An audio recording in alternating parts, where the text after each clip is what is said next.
আসসালামু আলাইকুম everyone, welcome back to my channel. আজকে আমি আপনাদের সাথে শেয়ার করব পিৎজা সসের রেসিপি। পিৎজা সস কিন্তু আমরা পিৎজা তৈরির সময় ব্যবহার করে থাকি, এছাড়াও এটা অনেক সময় পাস্তা তৈরির ক্ষেত্রেও ব্যবহার হয়ে থাকে। আর খুব সহজে ঘরে অল্প কিছু উপকরণ দিয়ে এই পিৎজা সসটা তৈরি করে নেওয়া যায়, আর সেই রেসিপিটাই আজকে আমি শেয়ার করছি। পিৎজা সস তৈরি করার জন্য প্রথমে আমাদের প্রয়োজন হবে এরকম পাকা টমেটো। আর এই টমেটোগুলোর নিচের অংশটা একটা নাইফের সাহায্যে খুব হালকা করে একটু কেটে নিতে হবে। এতে করে টমেটোগুলো সিদ্ধ হওয়ার পর এর স্কিনগুলো তুলে ফেলতে খুব সহজ হবে। টমেটোগুলোকে গরম পানির মধ্যে ছেড়ে দিয়েছি, কিছুক্ষণের মধ্যে টমেটোগুলো দেখবেন সিদ্ধ হয়ে যাবে। আমার টমেটোগুলো খুব ভালোভাবে সিদ্ধ হয়ে গিয়েছে। এখন এগুলোকে উঠিয়ে আমি একটা ব্লেন্ডারের জারের মধ্যে নিয়ে খুব ভালো করে ব্লেন্ড করে নিব। আর আজকের পিৎজা সসটা তৈরি করতে এখানে আমি মোট আধা কেজির মতো টমেটো নিয়েছি। টমেটোটা ব্লেন্ড করে নেওয়ার পর চুলায় একটা প্যান বসিয়ে তার মধ্যে দিয়ে দিচ্ছি 2 টেবিল চামচ পরিমাণ নর্মাল রান্নার তেল, সাথে অ্যাড করছি 2 টেবিল চামচ পরিমাণ পেঁয়াজ কুচি। আর পেঁয়াজটাকে কিন্তু একদম মিহি করে কুচি করতে হবে। আর এখানে দিয়ে দিলাম 1 টেবিল চামচের মতো রসুন কুচি।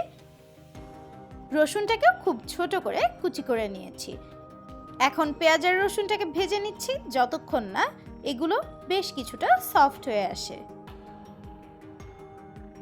পেঁয়াজ রসুনটা একটু সফট হয়ে আসলে দিয়ে দিচ্ছি স্বাদ মতো লবণ আর হাফ চা চামচ পরিমাণ শুকনো মরিচের গুঁড়া।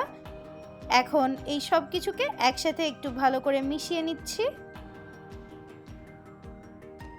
সব কিছুকে ভালো করে মিশিয়ে নেওয়ার পর আমরা যে টমেটোটা পেস্ট করে রেখেছিলাম সেটাই এর মধ্যে অ্যাড করে দিচ্ছি।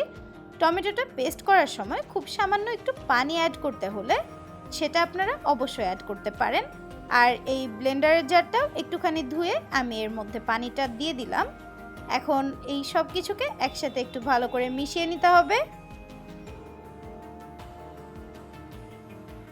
সব কিছুকে খুব ভালো করে মিশিয়ে নেওয়ার পর এর মধ্যে অ্যাড করে দিচ্ছি 1 চা চামচের মতো চিনি, সাথে অ্যাড করে দিচ্ছি হাফ চা চামচ গোলমরিচের গুঁড়া আর 1 চা চামচ অ্যাড করব অরিগ্যানো। পিৎজা সস তৈরির ক্ষেত্রে অরিগ্যানোটা কোনোভাবে স্কিপ করা যাবে না, অবশ্যই এটা ব্যবহার করতেই হবে। বিভিন্ন সুপার শপগুলোতে অরিগ্যানোটা আপনারা খুব ইজিলি পেয়ে যাবেন। চুলার আঁচটা মিডিয়াম টু লো করে সসটাকে নেড়েচেড়ে জাল করে নিচ্ছি 6 থেকে 7 মিনিটের মতো। 6-7 মিনিট পর এখানে আমি অ্যাড করছি 1 টেবিল চামচ পরিমাণ টমেটো সস।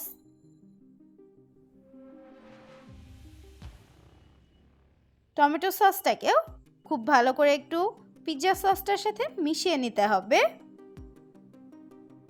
আর সব শেষে এখানে আমি অ্যাড করব 1 চা চামচ পরিমাণ ভিনেগার। পিৎজা সসটাকে সংরক্ষণ করতে হলে ভিনেগারটা ব্যবহার করা কিন্তু খুবই জরুরি। এখন আর 3 থেকে 4 মিনিটের মতো এই পিৎজা সসটাকে জাল করে নিলে দেখবেন এটা পারফেক্ট কনসিস্টেন্সিতে চলে এসেছে। এখন কিন্তু পিৎজা সসটা থেকে পানিটা পুরোপুরিভাবে শুকিয়ে গিয়েছে আর এটা এখন একেবারে পারফেক্ট কনসিস্টেন্সিতে আছে। এখন সসটাকে আমি চুলা থেকে নামিয়ে ঠান্ডা করে আপনাদের পরিবেশন করে দেখাবো। পিৎজা তৈরির জন্য সসটা পুরোপুরিভাবে রেডি। আপনারা চাইলে এই সসটাকে একটা এয়ারটাইট কন্টেনারে ভরে নর্মাল ফ্রিজে রেখে 20 থেকে 25 দিনের মতো সংরক্ষণ করতে পারেন, কারণ এখানে আমরা ভিনেগার দিয়েছি। আর ভিনেগারটা যদি না অ্যাড করেন সেক্ষেত্রে এই সসটাকে নর্মাল ফ্রিজে রেখে 1 সপ্তাহের বেশি কিন্তু সংরক্ষণ করা যাবে না। আশা করছি ভিডিওটা ভালো লেগেছে। যদি ভালো লেগে থাকে অবশ্যই আমার চ্যানেলটা সাবস্ক্রাইব করে আমার পাশেই থাকবেন। সবাই খুব ভালো থাকবেন, সুস্থ থাকবেন, সাবধানে থাকবেন। আজকের মতো তাহলে আমি এখানেই বিদায় নিচ্ছি। আল্লাহ হাফেজ।